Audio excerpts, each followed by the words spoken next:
एक दिन मैंने कुछ अजीब नोटिस किया।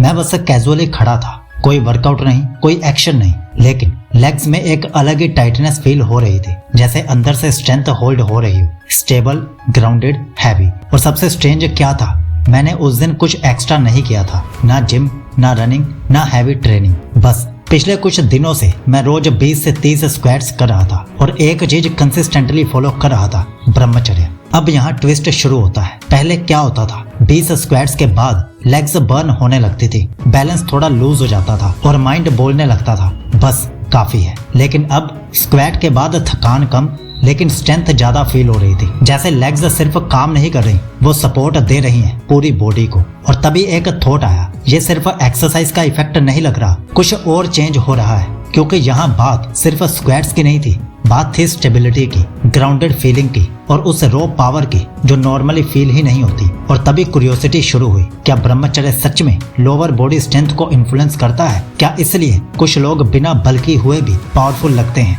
या फिर ये सिर्फ माइंड का इल्यूजन है? आज हम इसी हिडन कनेक्शन को ब्रेक करेंगे, जहाँ पावर दिखती नहीं लेकिन फील होती है। पहला रियल चेंज मुझे जिम में नहीं, सीढ़ियाँ चढ़ते हुए फील हुआ। नॉर्मली क्या होता था, 2 से 3 फ्लोर्स के बाद लेग्स हैवी, पेस स्लो और अंदर से एक हल्का सा रेजिस्टेंस आता था। लेकिन उस दिन मैं बिना सोचे फास्ट चढ़ रहा था, ब्रीदिंग स्टेबल थी और सबसे अजीब, लेग्स कंप्लेन नहीं कर रही थी, कोई पुश नहीं, कोई मोटिवेशन नहीं, बस बॉडी नेचुरली मूव कर रही थी। और तभी मैंने कॉन्शियसली ऑब्जर्व किया, क्या ये वही लेग्स हैं या कुछ चेंज हो चुका है? क्योंकि ये स्ट्रेंथ वाली फीलिंग नहीं थी, ये कंट्रोल वाली फीलिंग थी, जैसे बॉडी अननेसेसरली एनर्जी वेस्ट नहीं कर रही। और यहीं से पहली बार डाउट स्ट्रॉन्ग हुआ, स्क्वाट्स का इफेक्ट तो इतना डीप नहीं होता, इसके पीछे कुछ और फैक्टर भी है। फिर एक और सिचुएशन में ये चीज टेस्ट हुई। मैं काफी देर तक खड़ा था।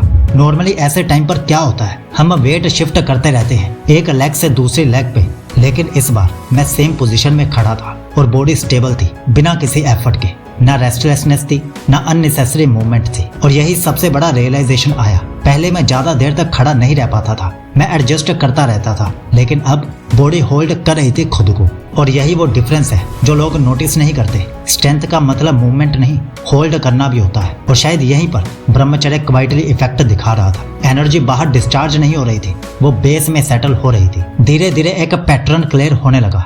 जहाँ पहले लेग्स जल्दी टायर्ड फील करती थी, अब वही लेग्स ज्यादा टाइम तक स्टेबल रहती थी। और सबसे बड़ा शिफ्ट क्या था, मैं एफर्ट कम लगा रहा था लेकिन आउटपुट बेटर आ रही थी। फिर समझ आया, पावर का मतलब सिर्फ फोर्स लगाना नहीं होता, रियल पावर का मतलब है जितनी एनर्जी चाहिए उतनी ही यूज करना। पहले क्या हो रहा था, हर मूवमेंट में एक्स्ट्रा टेंशन, अननेसेसरी एफर्ट और जल्दी फटीग। अब क्या हो रहा था, मूवमेंट क्लीन, एनर्जी कंट्रोल्ड और बॉडी एफिशिएंट। और यही वो चीज है जो स्क्वाट्स प्लस ब्रह्मचर्य मिलकर क्रिएट करते हैं। ब्रूटल स्ट्रेंथ नहीं, कंट्रोल्ड स्ट्रेंथ। लेकिन अभी भी ये सरफेस लेवल है, क्योंकि आगे जो चेंज आता है वो सिर्फ लेग्स तक लिमिटेड नहीं रहता, ये तुम्हारी पूरी फिजिकल प्रेजेंस को रीडिफाइन कर देता है। मैं कहीं खड़ा होता था या कैजुअली वॉक कर रहा होता था तो एक सब्टल सा डिफरेंस फील होता था। पहले बॉडी हल्की नहीं, अनस्टेबल लगती थी, अब बॉडी हैवी नहीं, ग्राउंडेड लगती थी। फर्क छोटा लगता है लेकिन इम्पैक्ट बहुत बड़ा है। पहले मैं स्पेस ऑक्यूपाई करता था, अब मैं स्पेस होल्ड करता हूँ। और यही चीज बाहर भी दिखने लगती है। पोस्चर ऑटोमेटिकली स्ट्रेट हो जाता है, स्टेप्स कंट्रोल्ड हो जाते हैं और मूवमेंट में एक वेट आ जाता है। और सबसे इंटरेस्टिंग क्या हुआ, लोगों का रिएक्शन चेंज होने लगा। कोई ओपनली कुछ नहीं बोलता, लेकिन आई कांटेक्ट थोड़ा लॉन्गर हो जाता है। लोग कैजुअली नोटिस करते हैं और एक सब्टल रिस्पेक्ट फील होता है। लेकिन क्यों? क्योंकि बॉडी अब रेस्टलेस नहीं है, वो स्टेबल है। और stable body automatically strong perceive होती है। अब समझ में आया, लोअर बॉडी पावर सिर्फ स्क्वाट से नहीं आती, वो आती है जब एनर्जी नीचे सेटल होती है और वही रियल ग्राउंडेड मैस्कुलिनिटी बनाती है। तो अगर इस पूरी जर्नी को एक लाइन में समझे तो स्क्वाट्स ने बॉडी को ट्रेन किया, लेकिन ब्रह्मचर्य ने उस पावर को स्टेबलाइज किया। अगर सिर्फ एक्सरसाइज करते तो स्ट्रेंथ आती, लेकिन फ्लक्चुएट करती। लेकिन जब एनर्जी कंट्रोल में आई तो वही स्ट्रेंथ कंसिस्टेंट बन गई। और यही डिफरेंस है temporary power versus permanent power में। अब बात ये नहीं है कि तुम कितने स्क्वाट्स कर लेते हो, असली बात ये है तुम अपनी एनर्जी को कितनी देर होल्ड कर सकते हो। अगर तुम इसे सीरियसली टेस्ट करना चाहते हो तो रैंडमली ट्राई मत करो, एक प्रॉपर सिस्टम को फॉलो करो जहाँ ये पूरा process step by step build हो। इसीलिए हमने 100 डेज ब्रह्मचर्य ट्रांसफॉर्मेशन डिजाइन किया है, ताकि तुम गेस ना करो बल्कि क्लियरली समझो कि एनर्जी को कैसे कंट्रोल करना है और उसे रियल फिजिकल पावर में कैसे कन्वर्ट करना है। इसकी डिटेल्स तुम्हें डिस्क्रिप्शन और पिन कमेंट में मिल जाएंगी।